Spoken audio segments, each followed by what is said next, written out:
Thank you, everyone, for coming to this very special event.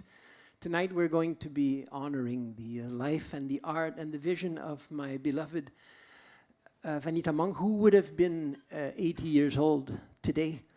And we've got the Vanita Monk Celebration Orchestra, especially for tonight. And we have quite a program with a lot going on. We have some visual stuff that you're already seeing a little bit of.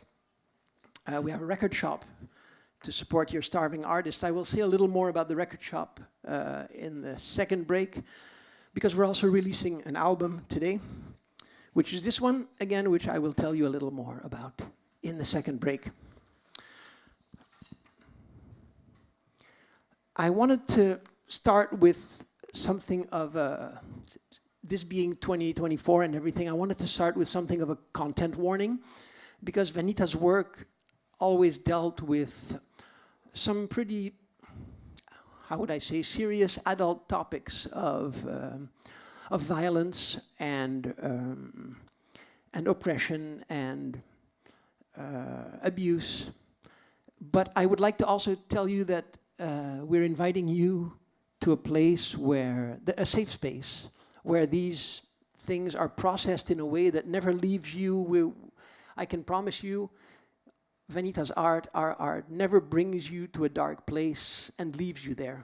It can bring you to dark places, but there's always a message of empowerment, salvation, healing coming out of that. So if you find yourself in a dark place, that's okay. We've got you, and we love you, and we care for you. We're starting the evening with a scholarly lecture by the Vanita Monk Orchestra's in-house scholar, Florian Cramer.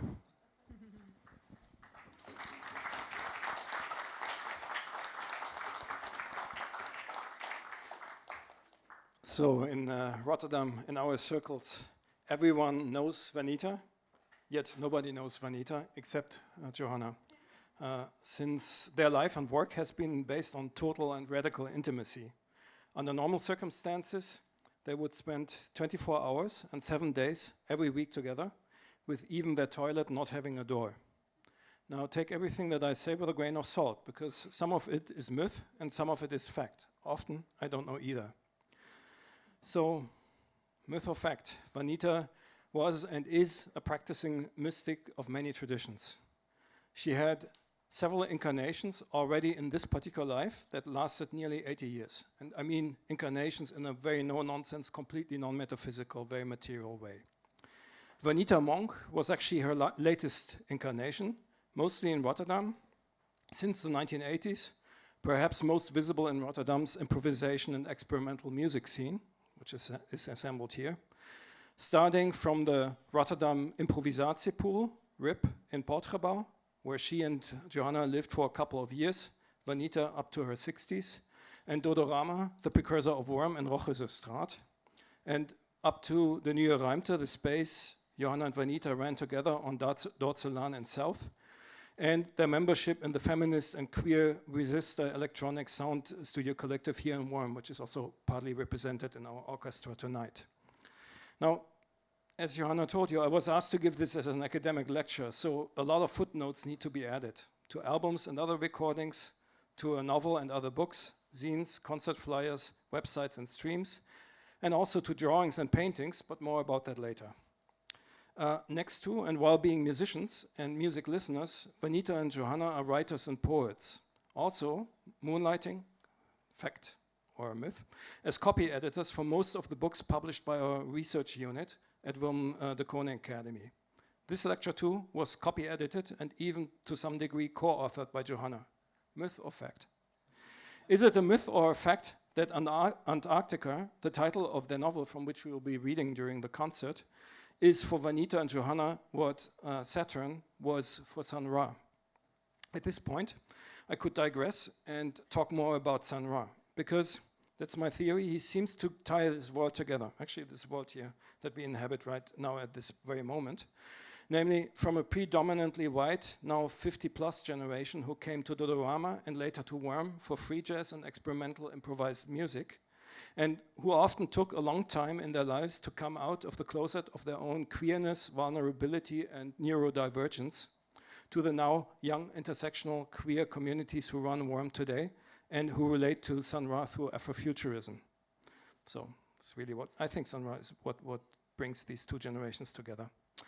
I could digress further and talk about transgression, because today's WORM has a sign inside and outside and a code of conduct that transgressive behavior will not be tolerated. And this is a little bit linking to what Johanna just said in the introduction, because it seems to be a break with the DIY and underground culture of Vanita's generation. But this is actually a myth, and perhaps it explains why Vanita is very much alive. The reality is that Vanita and Johanna struggled for a very long time for artistic recognition and acceptance in Rotterdam, also at WORM initially. They eventually found this acceptance and appreciation among younger people, such as, I think they are here, the queer artist couple Geo Wyeth and Jorrit, who recognized them as their peers. Vanita's work and life is fundamentally about transgression as self-liberation. It started with not being allowed to study art because of her patriarchal and bourgeois family, when she finally found a loophole in the early 1960s by studying fashion design at the forerunner of today's Design Academy Eindhoven. There, she got into conflict with her teachers and was kicked out of the school for rebelling. And that was just 2 years before all students rebelled in the late 1960s. So while the protest of these students could not be stopped, hers, because it was earlier, ended her studies and left her without a degree. Myth or fact? Myth or fact, again, Vanita was in the orbit of the Provo counterculture movement, the Dutch counterpart to the 1960s anti-authoritarian student movements in Berkeley, Paris, and Berlin, which partly differed in its strong borrowing of situationist ideas, staging playful interventions and non-violent transgression that baited the authorities into violent reactions, especially in Amsterdam. At the same time, she was raising her first child from an artist who was not allowed by society to acknowledge that it was his child because she was married to another man. Only later to be alienated and separated from her children, her parents and siblings, and almost all of the people she knew and loved in this period of her life. Vanita was born in the middle of the national park, the Hoge Veluwe, where her father was a forest ranger. The closest settlement there is the Kröller-Müller Museum, 5 kilometers away. Fact or myth? Starting a career as a contemporary artist in Zeeland in the 1970s, with exhibitions in local art spaces, coverage in newspapers, and good sales in 2 commercial galleries in Amsterdam, until she and the work changed, and she was told she needed to keep producing more of the same work if she wanted to go on selling. Walking away disillusioned from her fine art career, surviving for a long time until the 2000s by going from house to house in wealthy neighborhoods, ringing doorbells and offering to draw portraits of the family's children. All this happened under several different names and public identities, which were neither Vanita nor Monk until the 1990s, while struggling to self-heal from major physical and mental traumas in her life. As an artist, in whatever medium, Vanita is an expressionist. As a visual artist, painters from Van Gogh to Anton Nijboer were her initial references. Increasingly, she came to recognize an affinity with non-Western art, from Zen calligraphy to Mexican cemetery folk art, tantric temple art, and prehistoric shamanic cave painting. As a performer, she remained expressionist and transgressive even when she was finally in a wheelchair, barely able to speak and severely brain damaged, but could still do vocal improvisations anytime and anywhere, in a cafe on the street, here in this very space at WORM. One of her very last performances, less than a half year before her death, was at the Downtown Music Gallery in New York. Until the very end, she continued to live life on her own terms. So my theory is, because I talked about transgression and how transgression is officially no longer tolerated at WORM, Vanita's art practice is non-toxic transgression. The transgression that is no longer welcome at WORM and among young people is, as she may have proven, not transgression as such, but toxic macho forms of transgression.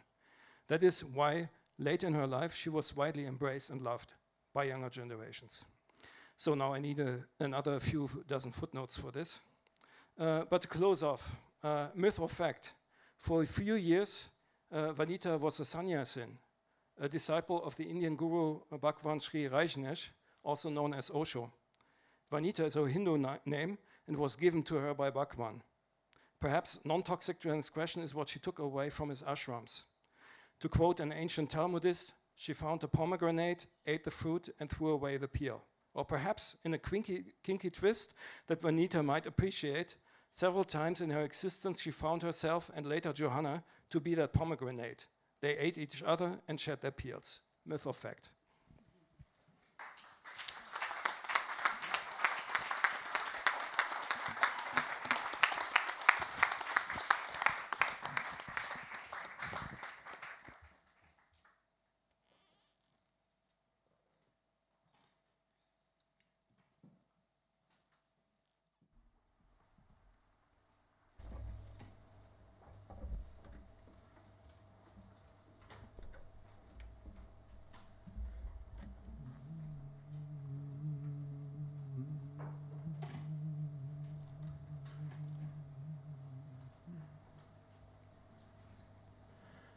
Once upon a time, when our universe was still so very young and so very hot, you whispered into my ear, the moment of my death will be the moment of your enlightenment. I've so often wondered what this moment would be like. Early this morning, I opened my eyes and do not hear you breathe. Your eyes do not open, but they do not close. Your face has become the silence between the stars. I press my ear to your chest. Do I still hear the faintest heartbeat? Or is it just mine? I've so often wondered what this moment would be like. The chatter in my head has not stopped, but something has changed. The struggle is gone. The rage is gone. The fear is gone. Because I know nothing can ever harm you anymore. There's nothing left to hold on to. Nothing to let go. Tears flow through my body like I'm standing in a waterfall. Am I already dead? You asked me so many times. And every time I knew I could never lie to you. Even when the whole world was telling me, yes, this is the time to start lying. So I looked into your eyes and I told you. And then you remembered. And then we cried together. Will you marry me? You asked me almost every day. Where will you be sleeping tonight? Can I sleep there too? With you? Have I become your child? I want to be you. There's so much I still have to learn. What happened to me? And every time I knew I could never lie to you. Look at you, you told me almost every day as you watched me crawling on my hands and knees to keep you alive just one more day. Look at you, you said, working so hard for me all the time. And the whole world nodded in appreciation. But what the whole world could never know is that it was you who was taking care for me. You told everyone who took the time to listen that life had given you everything it had to give, that you welcomed death, but not today, not today, because you knew today I still needed you. I've so often wondered what this moment would be like.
yet.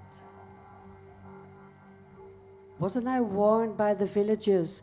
Anyone who came up here would soon be dead? I can still hear them whispering behind my eyes. What you think you're seeing can't be for real. You've gone too high up into the mountains of fear, too far away from home. Your mind is already losing you. But I don't want to be home, not even here, not anywhere. Because home isn't a place. It's a state of mind, a habit, a fortress to keep out the mountains. And that's why I'll never go back.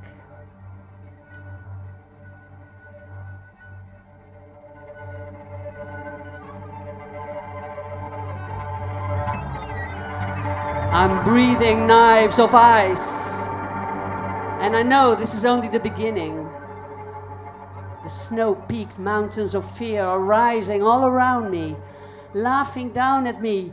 What do you think you're doing up here, villager? But I can't stop.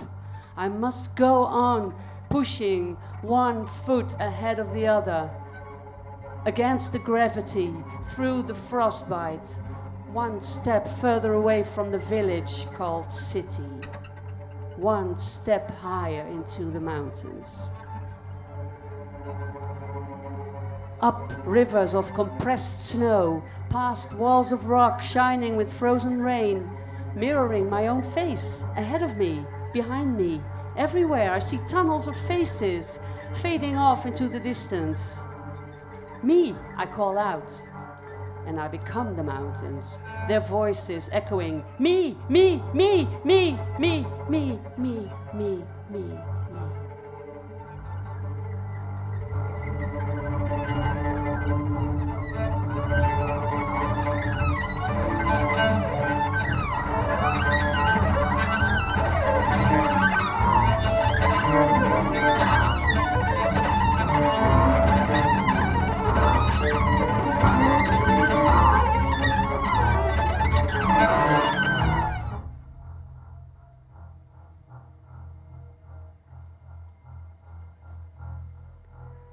Back down in the plains, the village is sleeping. At night, it sleeps with its eyes closed, and during the daytime, it sleeps with its eyes open, and it never stops dreaming. The villagers snore all together and talk to each other in their sleep. The light of their dreams beams through their eyelids and projects their bloodstreams upon the walls inside their houses. From all the chimneys rises an ashen smoke that collects above the roofs to form a massive grey cloud the sun never shines through. But inside the houses it's always nice and warm. Candles and Christmas trees, fireplaces and stoves burning their cozy familiar glow, meat roasting happily in the oven. Nothing ever happens the village doesn't expect. When the food is ready, then it's time to eat. When the lights go out, then it's time to sleep. And the fear is always dark and hidden far away.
left, right. The right hand has been in power for as long as there have been hands. He cuts, he chops, he shakes hands and he salutes. He writes down numbers and letters, and he always plays the lead part on the piano. He is the good hand. He gives blessings. He is the Caesar of all hands. He drives the hooves. He punishes the claws. Where would the world be without him? No one knows. No one wants to know. No one except the left hand. The left hand has had enough of the right hand's rule. The right must either stop or else be stopped. But how can the left ever win from the right when the right is always the one who is holding the weapon? The left hand knows only one way to stop his enemy, and that's by stopping himself, by going on strike. So he writes a manifesto in big, clumsy, almost illegible letters. From now on, I won't hand you anything anymore. I won't hold anything for you anymore. I won't play the rhythm on the piano. I'll no longer applaud with you. I won't put on your glove. I won't point the gun. I won't do your dirty work. I won't do your heavy work. I'll no longer be dumb and clumsy. I want to have my turn to shake hands. I want to be the good hand. I want to. I want to.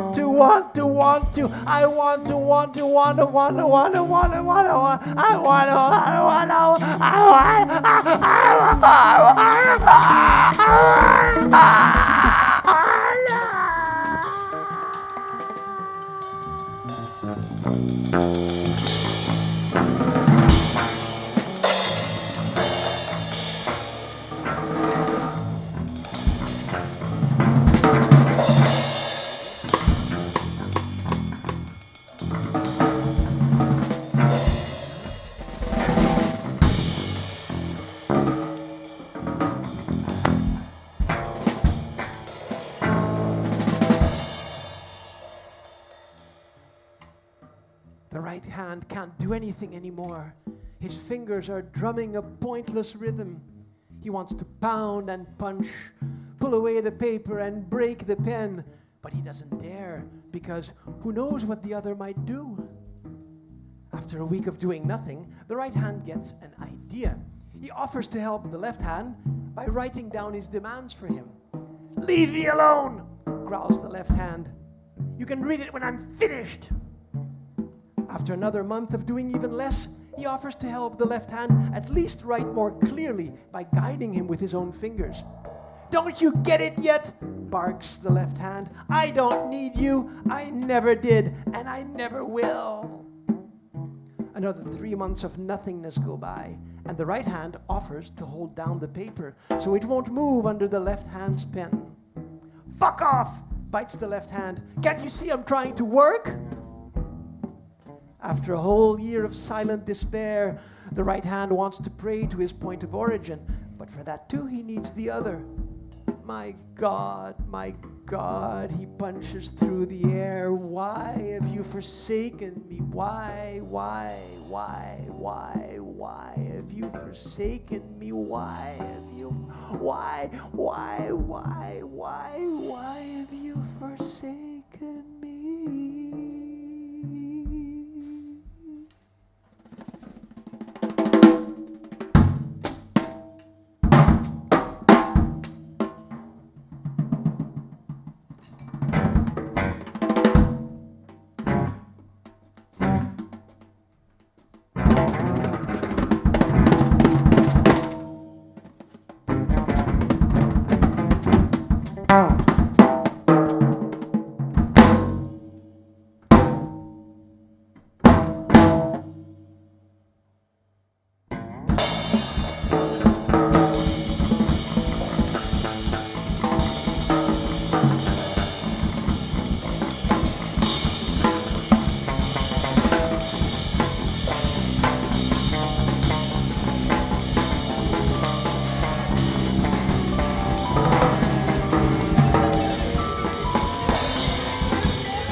The left hand looks up, drops his pen, and sweeps away his unfinished manifesto. He embraces the right hand with all his fingers and strokes him over his back. I heard you calling me God. This is more than I ever asked for. Now I'm coming back to you. The left hand and the right hand fold themselves together and pray to their point of origin. Forgive us. We've been evil and arrogant, but now we love one another, and in this love we want to serve you, each of us in the way you made us. At last, we understand. We are you, and you are us. You are us, and we are you. We are you, and you are us. You are us, and we are you. You are us, and we are you. You are us, and we are you. You are us, and we are you. You are us, and we are you. You are us, and we are you. You are us, and we are you. You are us, and we are you. You are us, and we are you.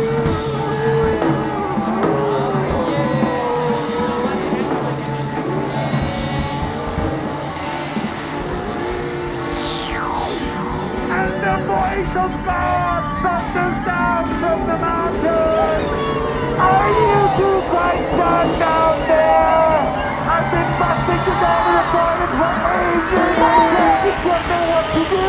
And after we're finished, we can all go get some food. And later on, one of you can hold my book and the other can turn the pages at the right moment. Or is that asking too much of you?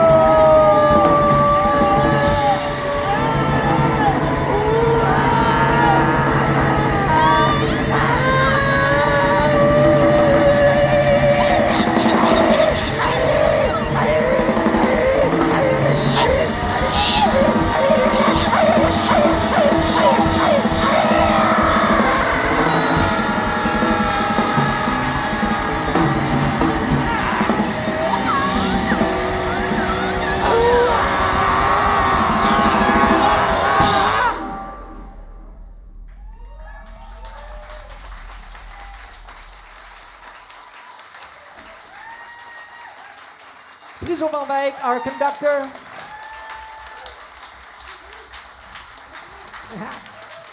I will introduce the rest of the band later, but for now we're going to take a short break. Go get a drink, go take a pee, go smoke a cigarette. Be back quickly because we have 2 more sets of this insanity set up for you. We are the Vanita Monk Orchestra. Thank you.